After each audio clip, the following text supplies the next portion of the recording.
வணக்கம் ஆசிரியர் உடன்பரப்புகளே. ஒரு முக்கியமான தகவலை சிந்திப்போம். புகழ்பெற்ற இயற்பியலாளர், தியரிட்டிக்கல் ஃபிசிக்ஸ் அண்டு காஸ்மாலஜி, அந்த துறையில்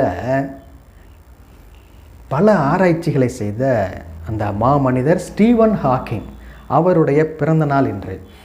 ஸ்டீவன் ஹாக்கிங் அமெரிக்காவில் பிறந்தார். 1942ஆம் ஆண்டு. இதே ஜனவரி 8ஆம் நாள்.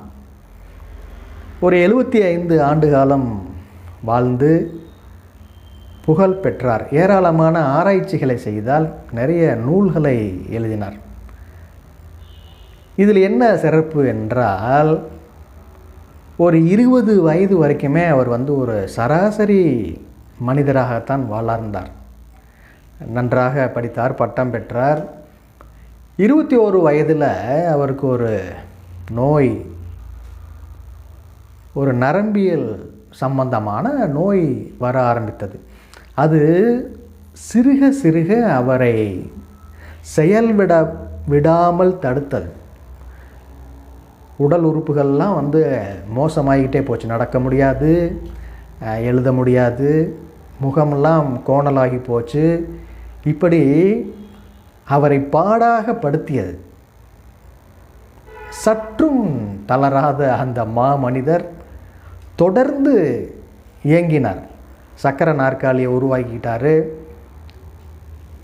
தனக்காக ஒரு கம்ப்யூட்டர், சிறப்பு மிக்க அந்த கம்ப்யூட்டரை உருவாக்கினார். இவர் என்ன நினைக்கிறாரோ, என்ன பேசுகிறாரோ அதை அந்த கம்ப்யூட்டர் பதிவு செய்து கொள்ளும். அதுபோல் ஒரு சிறப்பான கம்ப்யூட்டரை அவர் வடிவமைச்சுக்கிட்டார். இப்படி பல்வேறு சோதனைகளை தாண்டி அவர் சாதனை படைத்தார். தன்னுடைய முதல் மனைவியை ஒரு 30 ஆண்டுகளுக்கு பிறகு இவரை கைவிட்டு சென்று விட்டார். அதன் பிறகு 2வது மனைவியையும் அவர் தொடர்ந்து ஏற்றுக்கொண்டு தன்னுடைய வாழ்க்கை பயணத்தை தொடர்ந்து ஒரு 75வது வயதில் இந்த உலகை விட்டு நீந்தார். அந்த மாமனிதர் ஸ்டீவன் ஹாக்கிங். அவருடைய சாதனை ஒரு பெரிய சாதனை. அந்த அளவுக்கு சிரமப்பட்ட போதும் அவர் சொன்னது,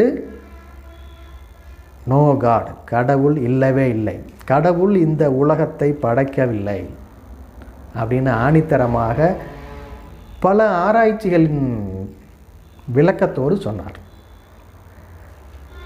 கொஞ்சம் நஞ்ச சிரமம் அல்ல, கடுமையான துன்பம் இருந்த போதிலும் சொன்னார், கடவுள் இந்த உலகத்தை படைக்கவில்லை, மனிதர்களை படைக்கவில்லை, கடவுள் இல்லவே இல்லை என்று சொன்ன அந்த ஆராய்ச்சியாளருடைய மன உறுதி அது போற்றத்தக்கது. அதைத்தான் நம்ம இப்போ சிந்திக்கிறோம். ஐயன் திருவள்ளுவரும் அதான் சொல்கிறாரு. அதிகாரம் 60 ஊக்கமுடைமை, குறள் எண் 593, ஆக்கம் இழந்தேம் என்றல்லாவார் ஊக்கம் ஒருவந்தம் கைத்துடையார்.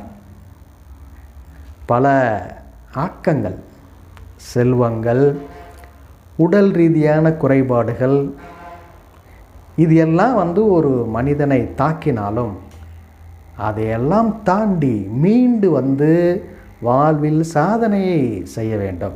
அதைத்தான் ஐயன் திருவள்ளுவர் சொல்கிறார். அதுக்கு காரணம் மன உறுதி, உள்ளம் ஊக்கம். அந்த உறுதி, மன உறுதி தான் வேணும். அது இருந்துச்சுன்னு சொன்னால் இழந்த பணம், செல்வம், புகழ் எல்லாத்தையும் திரும்பி நம்ம கொண்டுட்டு வர முடியும்.